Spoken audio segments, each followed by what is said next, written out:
Panay plastic. Ito tanong ko, bakit kumakain ka na ano? Kumakain ka nung nasa basuran?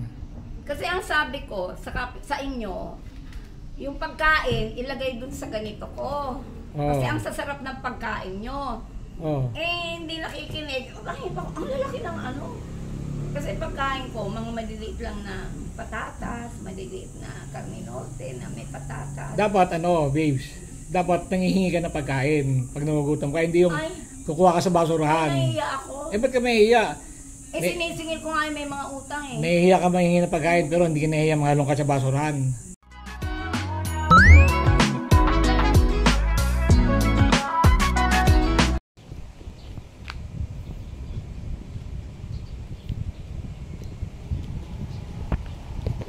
Kakalat yung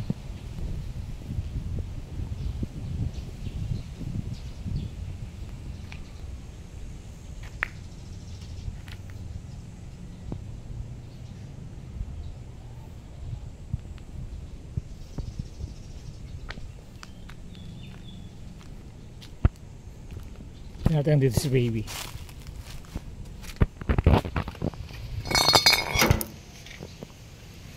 Ito ang bahay ni baby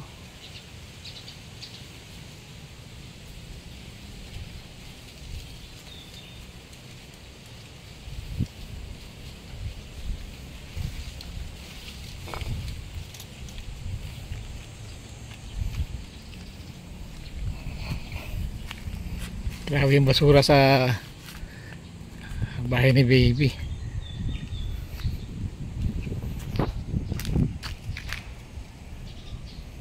Ayun yung kanyang kainan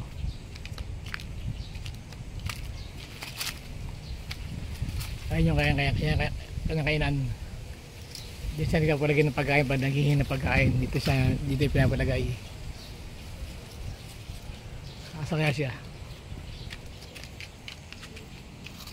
Yung mga maganda yan. Yan, pinupulot niya sa puno. Pinupulot niya. Kinakain niya.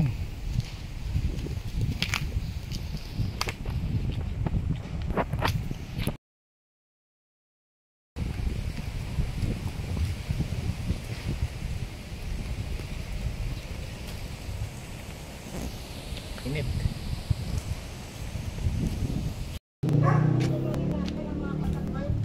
Bilan yan? Pinag-uusapan yung problema ko. Ha? Gusto ko napin. Ano yan? Mang na tayo. Kasi nagse-seminar ako solid waste. Sabi ng mga tao ko, trainer ka, hindi kakalkal. Hindi nga. Hindi nagkakalkal. Ang daming pera nito. Sali mo siya. Backdrop mo. Nakikinig ako sa radyo. Babe. Bountiful Life. Tatawagin ko yung lupa ko. Paraiso. Tapos, apaw-apaw biyaya. Ay, isali mo siya. Kasi Santo Niño. Nag-aaral ako sa Consolacion Irigan. Kami ni Triviana. Ni Laila Dinema. Saan ka nag-aaral na elementary? Hindi ba Pobeda? Pobeda? Pobeda.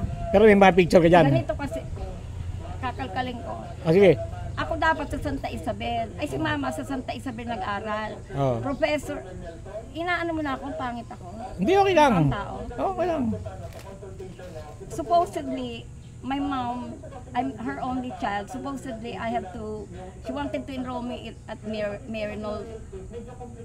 She studied in high school at Santa Isabel. As a matter of fact, one of her teachers was the beautiful Miss Salcedo, younger sister of the great Leopoldo Salcedo. And then she had in mind, if I will have a daughter, she will study in Maryknoll. Anyway, she took care of my dad's son. Imbis na sa public school in Iriga City, son of Attorney Miguel Mora, a political lawyer of the Alfilor family. Sino yun? Tatay ko yun. Attorney? Attorney, kasi namatay na yung byuda na si Mama doon sa Price Office. Okay. The great. On the side, he was a pro bono lawyer. He was a graduate of Philippine Law School. he idolized the great Pio Duran, who mentored, who trained Ambassador, former speaker, my boss, Okay. Sonny Belmonte.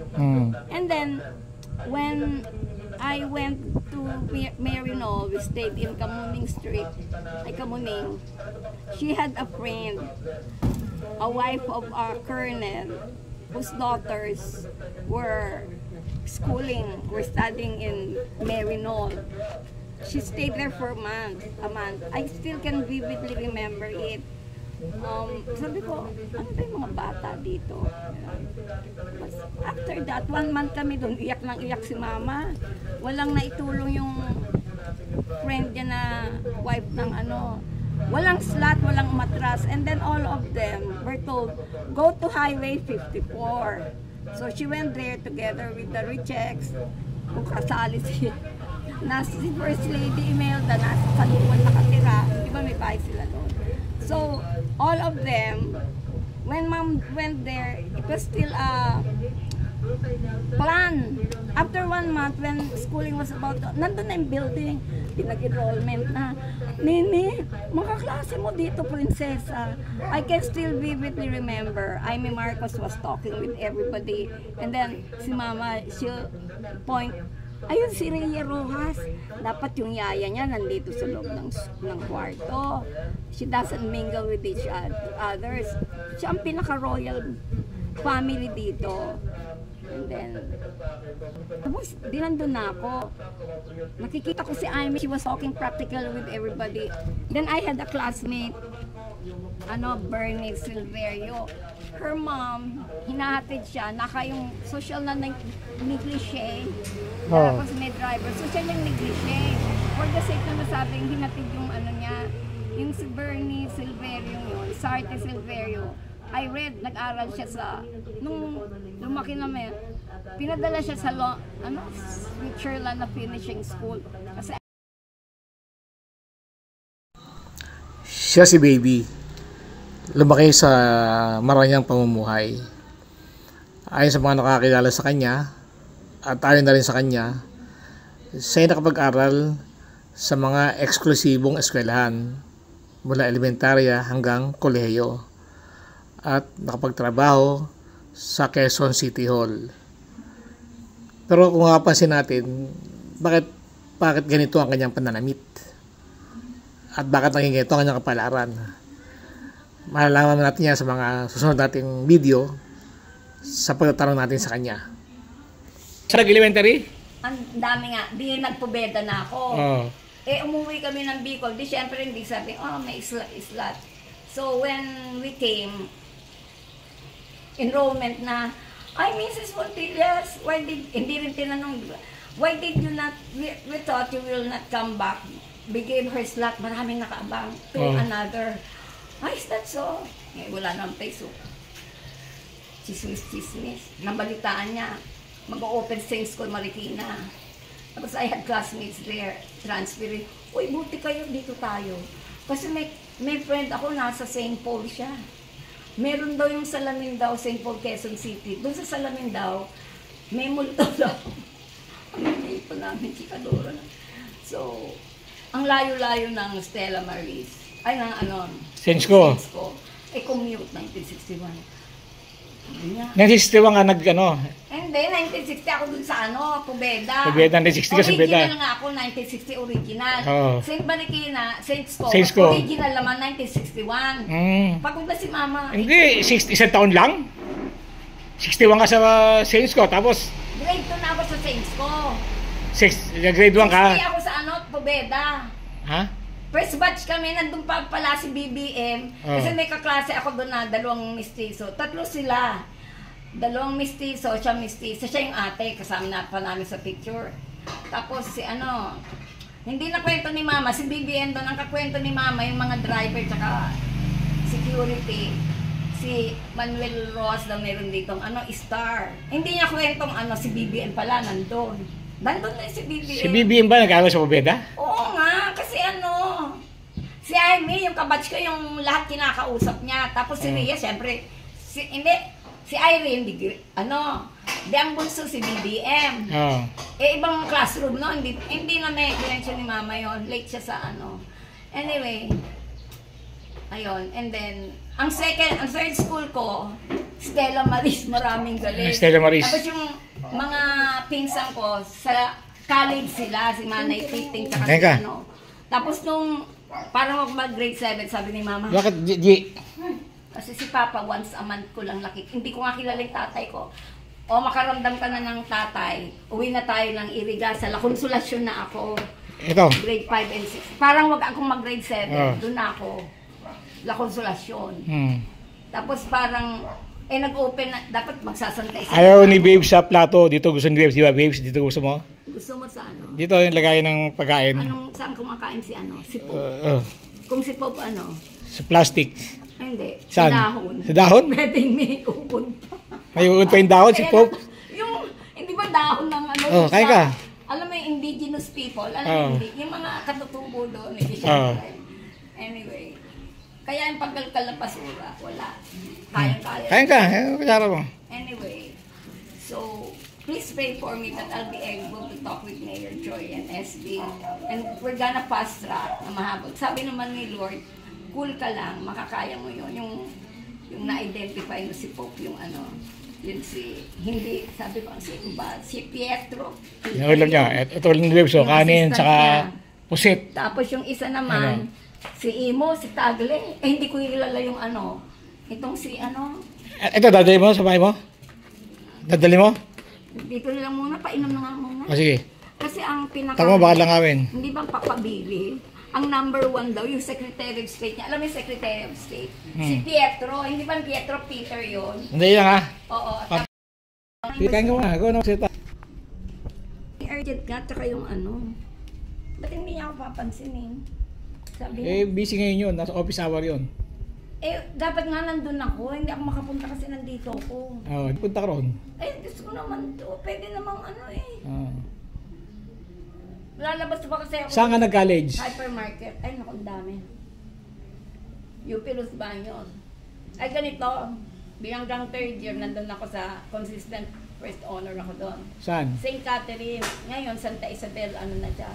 Nailagay mo na dyan, La Consolacion, parang mag-grade 7, tsaka yung maranasan ko yung pagmamahal ng tatay ko. May investigador kasing US Embassy. Maliit pa lang ako, may investigador na. Basta pa mga anak sa akin, byuda na si mamang 1953. Ay, 3 years ng byuda. Pinilit siya ng mga in-laws niyang mag-asawa siya kasi noong 1948, nagligawan sila 1938. Meron kasing puntilya sa amin, P, yung nakaklase niya sa Los Baños ni Papa Berio. Puntilyas na P, sabi niya, doon ka na lang, ipapasok kita. Ang principal daw sa Nabo High School, ni Mesio Belmonte. Uncle yun ni Mama, tapos ang bukid doon, malapit sa Pili Camarines Sur. Ang lolo ko, dating vice mayor ng Liberal Party sa Pili noong 1930. Kaya, ngayon may ang dami niyang dinate na ano, May ba tayo, street. may ba tayo ng usapan, Babes? Oh. Bakit ka nangangalungkat ng basura? I've been a training officer for 26 years.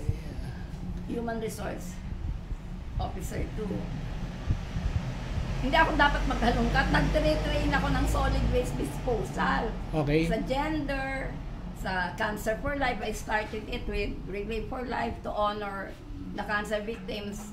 Primarily, nag-zero down yung kay Mrs. Betrico Belmonte kasi she died of cancer. Yung katulad ni Cory, siguro they're fond of music. Yung colon cancer, hindi ba mahilig mga Chinese sa pork? So, ako yung pinadala ng boss ko. Ikaw may picture pa ako doon, nandun si President Arroyo, tapos I started off. Yung personnel, may pinadala akong in charge doon. Solid waste o gender. Gusto mo mag-seminar tayo ng gender, kaya kung i-seminar. Solid waste rin, hiwa-hiwalay ganyan. Sabi ng mga kasama ko, ate trainer ka, tingnan may tsura mo. Ayaw nilang, sabi naman ni Lord, nung Santo Niño, dirty yourself. Dirty yourself, ikaw magkalkal. Ayun, nireklamo ako dito. Ang bottom line pala, nagpunta dito si Mayor Nieto, si Ellen, attorney Ellen. Nag-canvas siya. Ang ayaw ng tao ng solid waste disposal, dito yung bibili kang apat. Kasi sa office namin ganun eh. Hindi, Ang gusto nila panay plastic. ito tanong ko, bakit kumakain ka na ano? Kumakain ka nung nasa basurahan? Kasi ang sabi ko sa inyo, yung pagkain, ilagay dun sa ganito ko. Kasi ang sasarap ng pagkain nyo. Hindi nakikinig. Ang lalaki ng ano. Kasi pagkain ko, mga maliliit lang na patatas, maliliit na karminote na may patatas. Dapat babes, dapat nangihingi ka ng pagkain pag nagugutom ka, hindi yung kukuha ka sa basurahan. Nahihiya ako. Ba't ka mahihiya? Sinisingil ko nga yung may mga utang eh. Nahihiya ka mahihingi ng pagkain pero hindi ka nahihiya mangalong ka sa basurahan. May nakikita ako doon. Marumi na yun eh. Hindi marumi. Ikaw magkasakit ka. Ha? Ikaw magkasakit ka. Hindi naman nakakasakit. Meron akong yung bungang Di ba naalala mo isang beses? Naglalakad ka na nakasalubong kita? Sabi mo, kaya mo nang kumain ng may uod. Wag naman. Hindi lumilipad kasi yung uod na bibigla. Sabi mo, kaya ka kumain ng may uod. Tapos yung may lupa, hinugasan ko lang. Naalala mo yun? Kasi ganito, si mamang style niya, isang plato kami lalagay sa frigider. Init ng init. Nung dumating si Rick, ang daming plato. Iniinit niya yung pagkain, di init ng init. Ako pa kainit ni mama, ilalagay sa frigider. Kaldero, di kakain. Nakita ni Rick, yung ininit ni mama, may uod na pala. Siguro, sabi ko, huwag mong sasabihin. Ako naman. Sino yung Rick, asawa mo? Oo, nung nandyan na siya. Nung buhay pa? Ay, napakadelikado nun. Bakit namatay yung asawa mo nga pala? Binugbog nung ano. Binugbog? Binugbog siya. Saan namatay? Dito? Na-depresyon. Bumili siya ng sigarilyo kila Dong, may tindahan doon. Saan lugar yon? Doon o, kila Dong. Kilala mo si George? Si George may anak. May 3 barkada. Dumaan si Rick, bumili sigarilyo. Walang binugbog siya. Tumalbog yung retina niya. Iaano ko kaya, habol. Yung mata? Pero na-depress na siya. Bulag na sabi ko, Papa, hindi ko pa namatay sa 27, kasal namin. Hindi pa nagpa-anal pa siya. Mainit-init pa yung annulment. Biyernes dito, nirelease ni Manong Mon Matabang sa Civil Radio. Sige, takbo kami sa... Sabi ko, George, bigyan mo pa, kainin mo. Tapos yung uncle ko nawawala, si Marshall Balis. Pag nawala si Marshall Balis, gumagawa ng bahay ko. Si George, saka si Ambet. Saka yung pamangkin niya, gumawa ng bahay namin. Binigyan ako ng first boyfriend ko. 1K, 35,000. Sana po ito usapan natin ha. Hindi commodities. Hindi, hayop yan, naalala ko. Nagdemandahan kami, pinag-invest kami ng 200,000 ng boyfriend ko. Graduate ng Ateneo de Zamboanga. Kaklase ko sa Master ng Ateneo. Nagdemandahan kami, dinagbayad siya yung ate niya. Nag-aalahas. Dinagbayad 200,000 plus eh. 35,000. Ninakaw na ila George. Noong 1988 pa yun. Alam mo naman, uncle ko. Tatanungin kita, babe. Bumoto ka ba? Nakaraan? Bumoto ka, hindi? Di ba ang daming nangungulit na bata dito? Sabi ko, umalis na kayo. Ayaw umalis. Hindi. Nandun ako sa Cubao, 658. Bumoto ka? Hindi ako nakaboto. Doon pa ako sa Del Pilar. Unless yung Anghel. Pero doon ako boboto sa ano. Yung lumang City Hall sa Naipac Mart may swimming pool. Dati tumira ako doon. Sa Del Pilar. Pero kung bumoto ka, sino boto mo? Pangilinan. Ay hindi, number 1 ko si Bam Aquino. Tapos? Kasi parang nabuhay si Ninoy. Idol namin si idol ni Mama tsaka ni Papa si ano. Ninoy Aquino. Tsaka si Cory. Tsaka lahat ng batang Aquino. And then si Kiko Pangilinan. Member ako ng Union Carriage. Nagtrabaho sa labor. Nag-organize dun si Pat Santo Tomas, si Carol Almeida. Ng Union. Carriage kami. Si Fred Gaiteng ano. Walang kumakausap sa aming aktivista. Takot na takot. Nung bumisita si Carol Almeida at yung mga lalaki namin, yung ngawa ng ngawa pagtangali. Kasama ako. Si Kiko Pangilinan lang na aktivista ang nakipag-usap sa amin. Sabi ng mga taga Quezon City Hall, gusto namin medical ganyan. Ang union pala sa NHA, 4. Kaya lahat ng hiningi nila nung 1988 binigay. May medical allowance, total may rights allowance. ano kami, takot sila. Kami lang nga. Lahat ng hiningi nila ay yung mag-asawa na involved sa... Putuloy mo natin yung usapan natin kay Babes. Pakainin mo natin siya. Babes, kaya ka muna. Pinakamagaling si Kiko Pangilinan. Oo, kaya. Sino pang binoto ko? Kaya ka muna. Si Francisco dapat, Tolentino. Kasi Bicolana pala nanay niya, eh hindi balangin Batanggay niya ako sa Cavite. Tapos si Ted Casino, si Ronnie Matula, si teacher, ibiboto ko sana si Dina, na yun si, tsaka si, lagi ko naman, pati nga si, Teacher Franz Castro. Hindi, lagi kong binoboto si Ping Lacson, si Tito Sen, si Bina, sabi ko ang daming boboto, si Bong Revilla, si Lito, sawa na ako, di binoto ko, si Pretty Boy. Hindi ka naman bumoto eh, sabi mo, hindi ka boto. Pero kung, nagdasal naman ako, si Teddy Boy, si Ronnie Matula, kaya ka muna. Si Ariel Kiruben, si Alex Lacson, yung magaling, wala lang pera, sino pa ba? Yan, kaya ka muna. Si ACT teacher, si Lisa Masa, o si kasi iboboto ko sana si Bina. Si Franz Castro, ACT teacher. Si Ted, yung isa, yung magsasaka, si Ramos, David Ramos, in-interview sa Veritas. Talagang church leader, tapos magsasaka talaga siya, si Ramos, taga Bulacan. Talaga hindi ba yung boboto mo kahit sa party list? Nagkamali ang Sino sa party list mo? Dapat si Laila, pero... Laila ML. Pinsan ko, hindi mananalo siya. Sabi ko si nanalo siya. Dapat si Atienza alam mo ba, hindi na nag-grow ang population natin. Naghiwalay, kasi kinuha ni Manny Pacquiao si Atienza, dito Atienza sa... Hindi na nag-grow ang natin, successful na yung mga contraceptive na yan.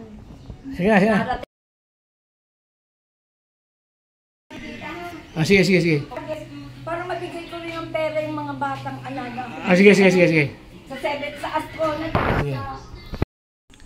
Ayun, busog na siya. Kasi kanina, tinanong ko kung kumain na siya. Sabi niya, hindi pa raw. Kaya sabi ko, sige, sama ka sa bahay. Kain ka. Pero ayaw niyang sa plato. Gusto niya dun sa lagay ng biskuit. Ice cream. Doon siya kumakain. Kaya sabi ko, sige, sama ka sa bahay. Kasi kung hindi yung nakakain, mangahalo ka na naman sa basurahan. Minsan yung pagkain ng aso, pusa, kinakain niya. Dati marami siyang aso eh. Ngayon nung hinuli ng village yung mga aso niya. Wala na siyang aso, yung alaki niya ngayong pusa na lang.